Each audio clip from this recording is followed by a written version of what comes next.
It's talking about the Antichrist. Who is the Antichrist? It's me, of course. Probably guessed. I'm the Antichrist. I'm alright with it. I'm not embarrassed to say that I am incredibly and strongly against the gospel of Jesus, the so-called Christ.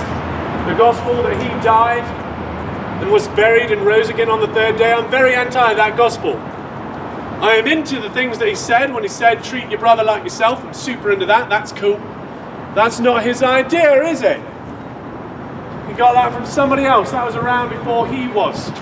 What was not around before he was the gospel that a man died, was buried, and rose again on the third day. That is the gospel of Jesus Christ.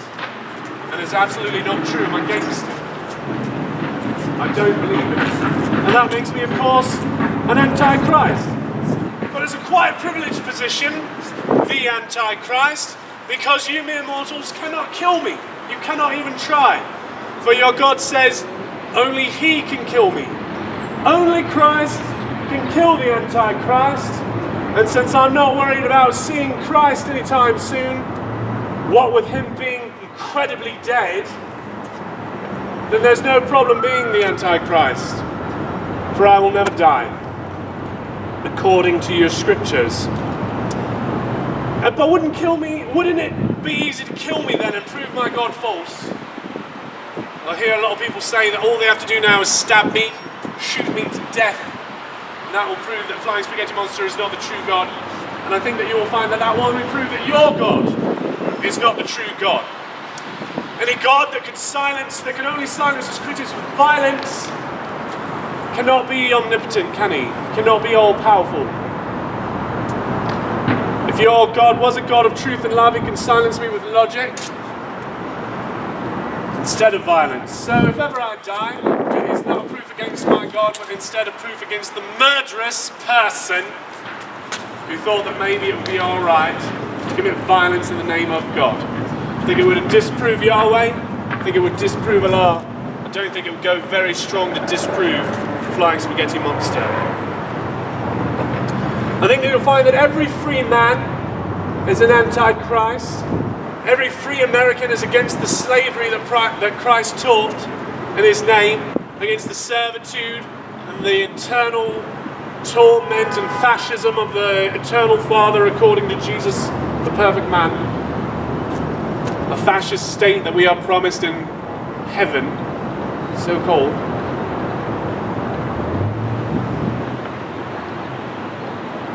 I think it's time to remember that we are the other half of the equation. That every time we look at our religious brothers in other countries and we make fun of them, that we must remember that we are the other army. They are a mirror to us. If you would like to mock your religious brethren, remember you look as ridiculous. But Christianity is 2,000 years old. It has accumulated nonsense over the millennia. You need new religion to fight old religion. If you go in there with your army as it is, with a Christian army against an Islamic army, that is the end of this world guaranteed. And that is what Christians want. Ask them how the book ends. Ask them what happens at the end, and they will promise you that it happens in fire. War. That Armageddon is coming and nothing can stop it. And that is why your Christian brethren are working against you and this country. That is why they are putting us in as many wars as they can. Because they believe in it. Because Christ taught war. He believed in it in his heart and he teaches it to his children. The Flying Spaghetti Monster will never start a war. It's impossible.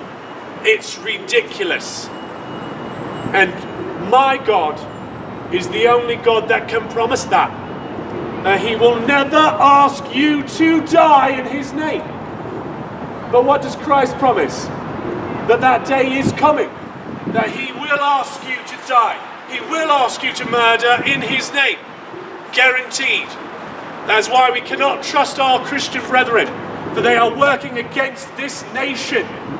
Ask them if there is a conflict between following the law and following their God, who they will choose, and each one of them will betray their brethren with their imaginary friend. That's what religion does. It teaches people when they are allowed to be evil.